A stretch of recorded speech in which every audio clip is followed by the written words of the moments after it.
राधे राधे सभी को। आज हम सुनेंगे शीतला माता की कथा। चैत्र मास की सप्तमी या अष्टमी को मनाए जाने वाला शीतला माता का यह पावन त्योहार शीतला माता की कृपा से स्वास्थ्य संबंधी रोगों और कष्टों को दूर करने वाला माना गया है। इस दिन श्रद्धा से माता की पूजा करने से घर में सुख, शांति और स्वास्थ्य का आशीर्वाद प्राप्त होता है। आइए सुनते हैं माता शीतला की कथा। यह कथा बहुत पुरानी है। एक बार शीतला माता ने सोचा कि चलो आज देखूं धरती पर मेरी कौन पूजा करता है, कौन मुझे मानता है। यही सोचकर शीतला माता धरती पर राजस्थान के डूंगरी गांव में आई और देखा कि इस गांव में मेरा कोई मंदिर नहीं है, ना मेरी कोई पूजा करता है। माता शीतला गांव की गलियों में घूम रही थी।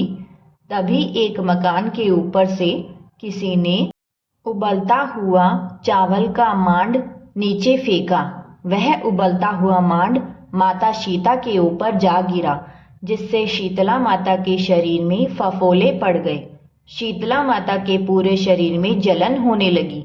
शीतला माता गांव में इधर उधर भाग भाग के चिल्लाने लगी, अरे मैं जल गई, मेरा शरीर तप रहा है, जल रहा है, कोई मेरी मदद करो।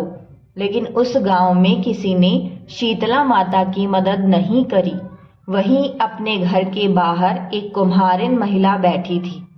उस कुम्हारिन ने देखा कि अरे यह बूढ़ी माई तो बहुत जल गई है, इसके पूरे शरीर में तपन है, इसके पूरे शरीर में छाले पड़ गई हैं, यह तपन सहन नहीं कर पा रही। तब वह कुम्हारिन महिला ने माता शीतला से आकर कहती है, माँ तू यहाँ आकर बैठ जा, मैं तेरे शरीर के ऊपर ठंडा पानी डालती हूँ। कुम्हारिन ने उस बूढ़ी माई पर खूब ठंडा पानी डाला और बोली, माँ मेरे घर में रात की बनी हुई राबड़ी रखी है और थोड़ा दही भी है, तू दही राबड़ी खा ले। जब बूढ़ी माई ने ठंडे ज्वार के आटे की राबड़ी खाई और दही भी खाया तो उसके शरीर को ठंडक मिली।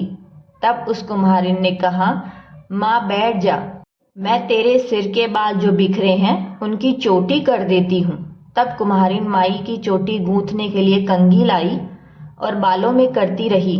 अचानक कुम्हारिन की नज़र उस बूढ़ी माई के सिर के पीछे पड़ी तो कुम्हारिन ने देखा एक आंख बालों के अंदर छुपी है। यह देखकर वह कुम्हारिन डर के मारे घबराकर भागने लगी। तभी उस बूढ़ी माई ने कहा, रुक जा बेटी, तू डर मत, मैं कोई भूत प्रेत नहीं हूँ, मैं शीतला देवी हूँ। मैं तो इस धरती पर देखने आई थी कि मुझे कौन मानता है, कौन मेरी पूजा करता है। इतना कह माता चार भुजा वाली हीरे जवाहरात के आभूषण पहने, सिर पर स्वर्ण मुकुट धारण किए अपने असली रूप में प्रकट हो गई। माता के दर्शन कर कुम्हारिन सोचने लगी कि अब मैं गरीब इस माता को कहाँ बिठाऊं। तब माता बोली, बेटी तो किस सोच में पड़ गई है। तब उस कुम्हारिन ने हाथ जोड़कर आंखों में आंसू बहते हुए कहा, हे माँ, मेरे घर में चारों तरफ दरिद्रता बिखरी हुई है, मैं आपको कहाँ बिठाऊं। मेरे घर में ना तो चौकी है, ना बैठने का आसन। तब शीतला माता प्रसन्न होकर उस कुम्हारिन के घर पर खड़े हुए गधे पर बैठकर एक हाथ में झाड़ू, दूसरे हाथ में डलिया लेकर कुम्हारिन के घर की दरिद्रता को झाड़कर डलिये में भरकर फेंक दिया और उस कुम्हारिन से कहा, बेटी मैं तेरी सच्ची भक्ति से प्रसन्न हूँ, अब तुझे जो भी चाहिए मुझसे वरदान मांग ले।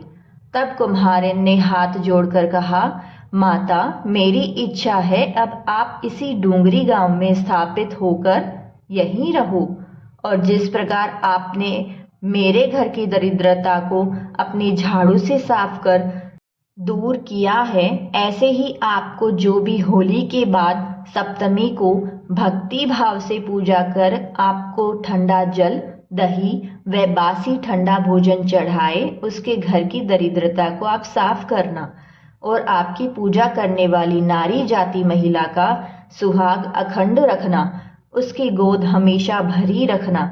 साथ ही जो पुरुष शीतला सप्तमी को नाई के यहाँ बाल न कटवाए और धोबी को कपड़े धुलने ना दे, उस पुरुष के कारोबार में भी बरकत करना।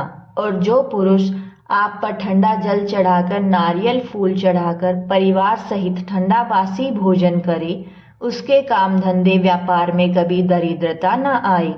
तब माता बोली, तथास्तु बेटी, तूने जो वरदान मांगे हैं सब तुझे देती हूँ। हे बेटी, तुझे आशीर्वाद देती हूँ कि मेरी पूजा का मुख्य अधिकार इस धरती पर सिर्फ कुम्हार जाति का ही होगा। तभी उसी दिन से डूंगरी गांव में शीतला माता स्थापित हो गई और उस गांव का नाम हो गया शील डूंगरी। शीतला सप्तमी में वहां बहुत विशाल मेला भरता है। शील की डूंगरी भारत का एकमात्र मुख्य मंदिर है। इस कथा को पढ़ने से और सुनने से घर की दरिद्रता का नाश होता है तथा साथ ही साथ सभी मनोकामनाएं भी पूर्ण होती हैं। बोलो शीतला माता की जय। राधे राधे सभी भक्तों को।